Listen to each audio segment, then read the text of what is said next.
You think your womb carries only your baby when you're pregnant, right? Wrong. There is another hidden creature. Yes, many scientists consider it a separate living being. It behaves like a semi-independent biological system. It has its own distinct DNA. It acts almost like a controlled parasite. It produces powerful hormones to control the mother. And it may be the cause of most of your pregnancy suffering. It is the placenta. Here are 7 mind-blowing facts you need to know about the placenta that will completely change the way you see it.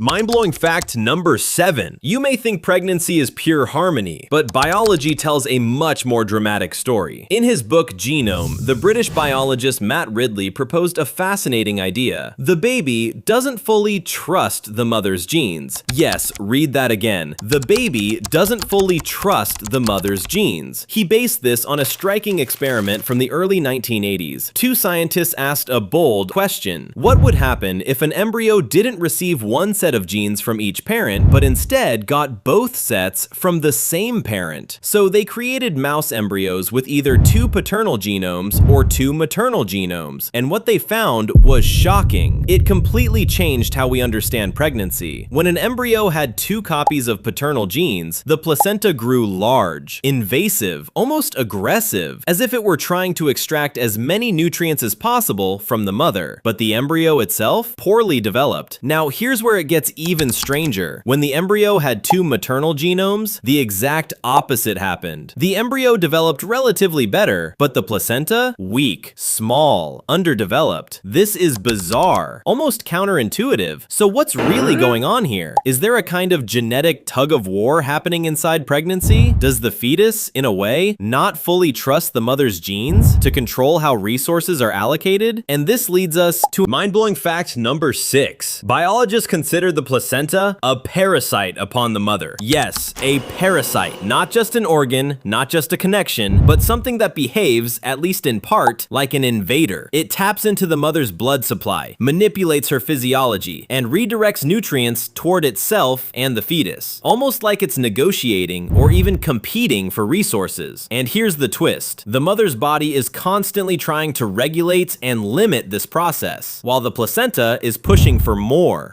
nutrients, more blood flow. It's not just cooperation, it's conflict hidden inside pregnancy. And when I first came into this formation, something clicked in me. If the mother is minding her own body and resources, and the placenta is the one who negotiates for the baby, then who is the real mother? The mother herself or the placenta?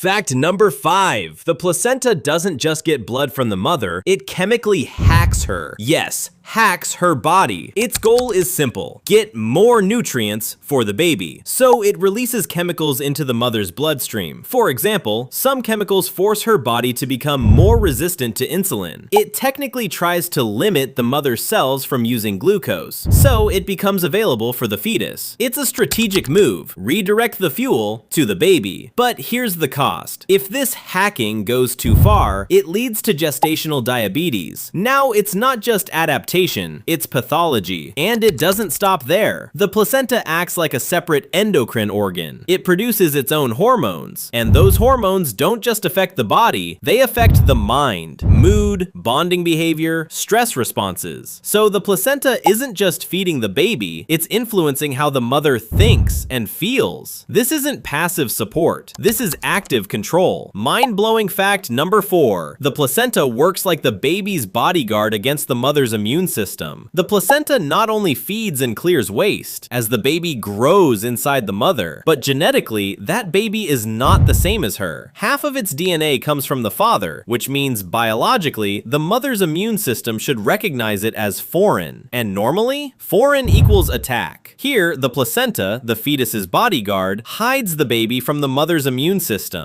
The placenta does a couple of intelligent things. First, it speaks the immune system's language. The placental cells produce special signals that tell the mother's immune system, don't attack, this is safe. Second, it actively suppresses immune reactions. It reduces aggressive immune responses locally, right where the baby is developing. For 9 months, 2 genetically different beings live together without conflict. Not by accident, but by one of the most sophisticated biological systems we know, the placenta.